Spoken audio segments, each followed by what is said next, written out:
गई, इंतहा है। यकीन नहीं करोगी क्या सुनकर आई हूँ। तो जल्दी बताओ। तीनों बॉयज अभी कोई प्लान बना रहे थे, ठीक है? मतलब कुछ ऐसा वैसा बोले, कह के लगाए, हंसे बेहयाई से।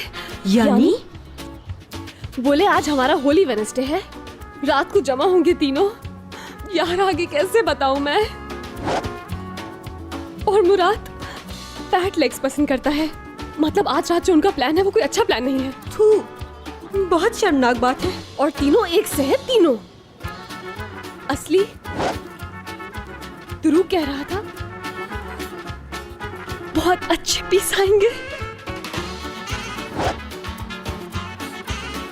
उससे तो मैं बताऊंगी पीस होते क्या है।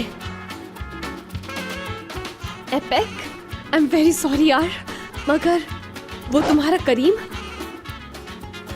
स्पाइसी आइटम पसंद करता है।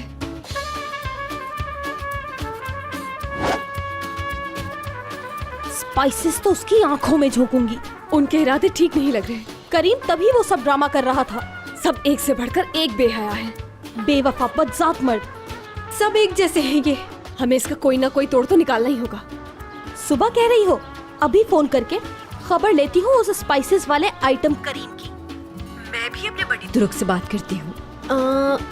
देखती हूँ क्या वजाहत पेश करता है वो, मतलब इस सूरत हाल पर क्या कहता है, देखती हूँ। चलो ठीक है, शाम को बात करते हैं। ठीक है? हाँ ठीक है। चलो, उधर जाना है, उस तरफ।